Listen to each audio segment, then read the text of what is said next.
Meron dyan sa eyeglass ko eh. Nakadikit.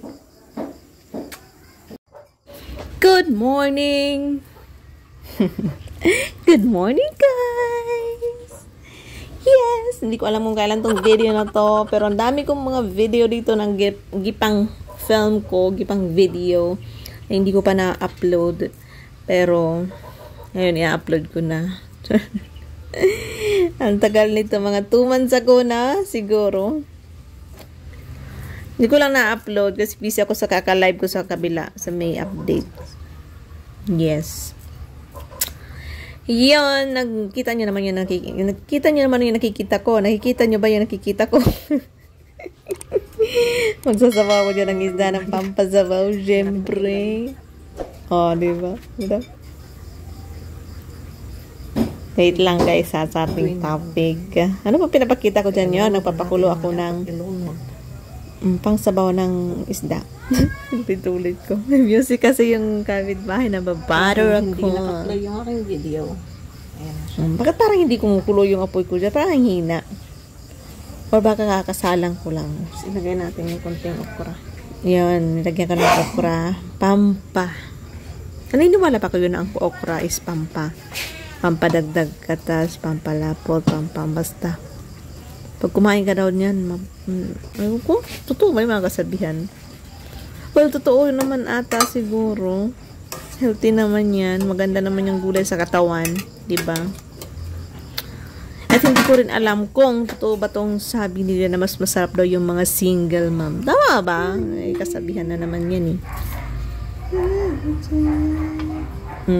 Yan na, naluto agad, diba? Tapos, pagkatapos niya, nagdinis ako ng kuko. At ito na nga. Ito na nga. Yung ating topic for today, ang sabi nila, viral to sa Facebook ngayon. Dami ko nakikita ang mga ano ito na sinasabi nilang mas masarap daw yung mga single mom. Hindi rin. Hindi rin. Mas masarap yung mga tigang. Yon. Pero same lang naman yun. May hindi nakakatikim na. So, bakit nga ba? Bakit nga ba trending yan, no? Anong dahilan?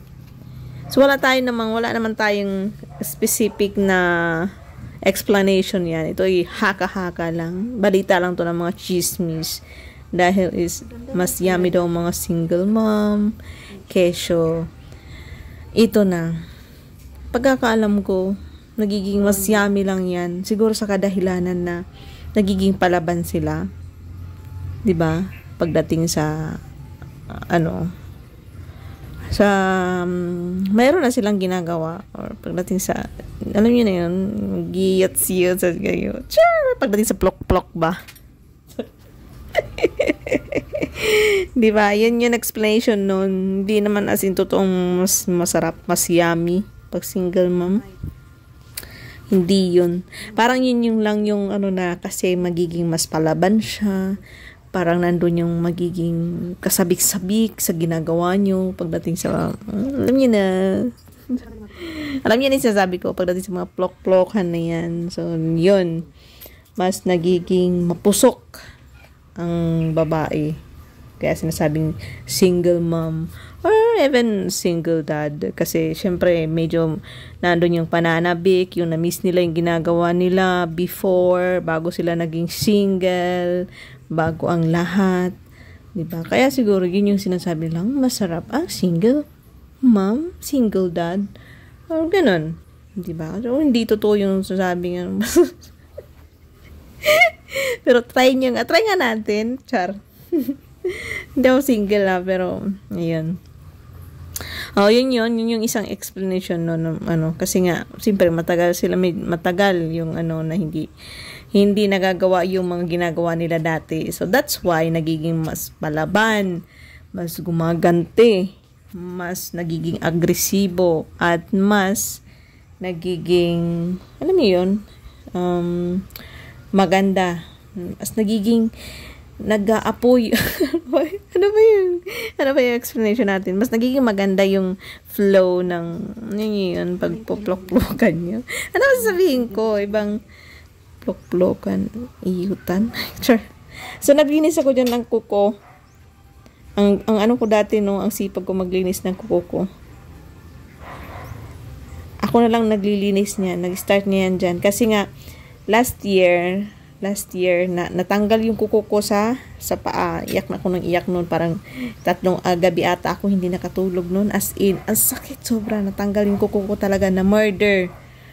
So, nagkamali yung tagalinis ko. As in, nagkamali.